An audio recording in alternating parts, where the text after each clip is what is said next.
Hey everyone, and welcome back to another video.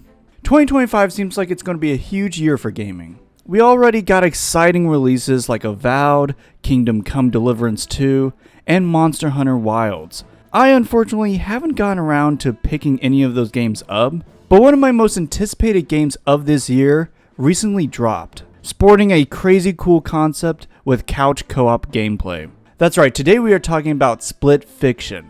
Splitfiction was developed by Hazelight Studios and published by EA, the same devs behind It Takes Two. This game has made its way throughout the internet, with couples making videos on what it's like to play with one another. Honestly, I didn't expect this game to make as big of a splash, but I am so happy that the game is getting so much praise, because I am not kidding when I say that any new release from the studio will instantly make my anticipated games list. But what about it makes it so special? Why does the internet care so much about a couch co-op game? Before we get into it, if you like this video, go ahead and hit that like button and subscribe for more videos like this. I make video game reviews, news. I mostly focus on Nintendo, but I like to branch out and explore other consoles. So with that out of the way, let's get into why Splitfiction is peak gaming.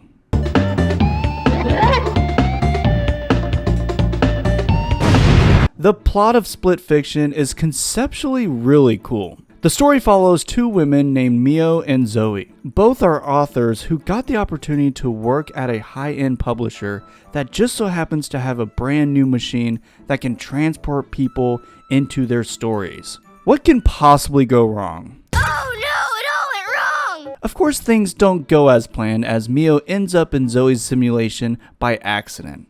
And by accident, I mean she got shoved by the corrupted CEO. From there on, it's up to Mio and Zoe to escape the simulation and stop the bad guy. I just love the concept of writers exploring their own written creations. It's such a creative premise that leads to some wacky stories. Mio is the straightforward, no-nonsense character, whereas Zoe is the optimistic, upbeat character with a can-do attitude. I like both Zoe and Mio, but it takes a while for them to grow on you. Especially Mio. She really does take a while to grow on you. Their dichotomy makes sense, but it takes a good while for these characters to truly flesh out beyond their typical character archetypes. I personally like It Takes Two protagonists, Cody and May, much more. I think that game does a better job at developing their relationship throughout the course of the story. That said, Cody and May had a pre-existing relationship at the start of their game, where Zoe and Mio literally just meet at the beginning of Splitfiction. With all that said, these two do grow to be likable protagonists by the end, and both of them grow as characters from exploring their own stories. Again, it's just an interesting concept, especially because Mio is interested in writing sci-fi and Zoe writes fantasy. I vastly prefer fantasy compared to sci-fi, but I love that there is a game that caters to both audiences. Throughout the game, you'll be switching between the two genres, exploring many stories that these authors had made. But what about the gameplay? Well, if you're into playing games with a friend and games with a focus on platforming and puzzles, then you are in for a treat. If you have ever played It Takes Two, you basically know what to expect. But for those that have never played a game from Hazelight Studios, let me explain.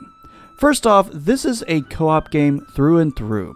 There is no single player mode or anything of the sort. You have to play with another person, either online or couch co-op. The best way to play is on the couch, like the good old days. But I love that there is an option for those online. Plus, only one person needs the game in order to play. You and your online friend don't have to both get the game. As long as one of you has it, you're good to go. Can we get a standing ovation for that decision? You will rarely see this kind of courtesy from other games. Splitfiction at its core is a co-op adventure game with each level featuring new mechanics and elements that changes the gameplay a little bit. Sometimes you'll play as cyber ninjas with one player wielding a magnetic katana and the other has an electric whip. The variety of abilities and weapons that you get throughout the game is crazy, and the character's core moveset is pretty solid too. You can double jump, dash, wall run, and grapple. Throughout the game, you'll be combining the core moveset with these abilities, and sometimes you are transformed into something entirely unholy. Like, what am I even looking at here?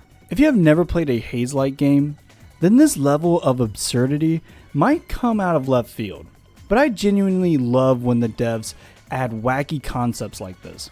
In general, split fiction takes place in both sci-fi and fantasy worlds that the main characters created, and then you have optional side stories that were also written by the protags. These range from short fun minigames to little side adventures that I sometimes prefer to the main quest.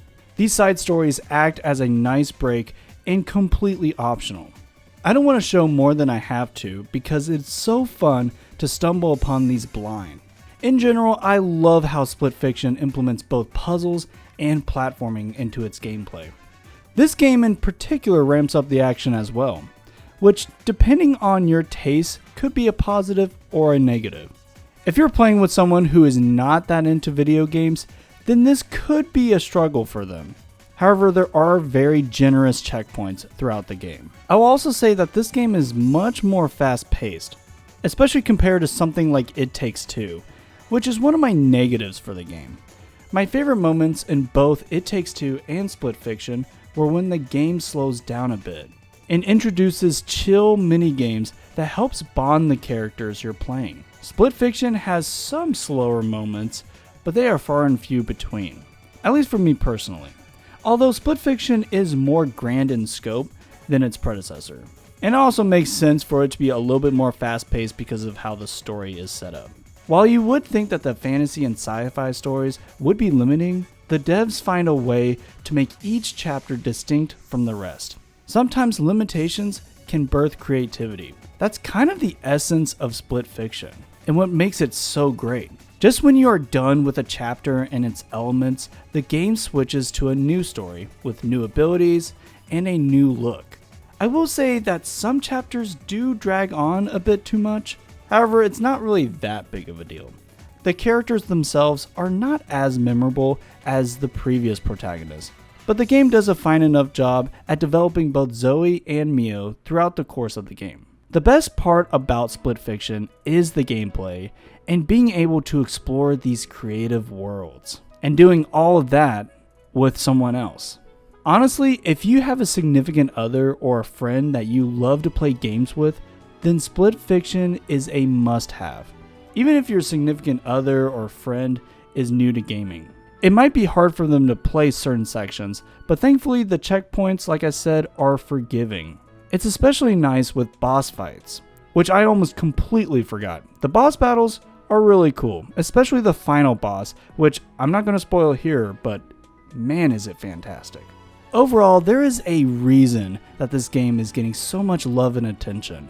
The narrative is interesting, the gameplay is varied and fun, and there are not a lot of two-player couch co-op games quite like it. This studio makes nothing but bangers, or at least 2 bangers because I haven't actually played A Way Out yet.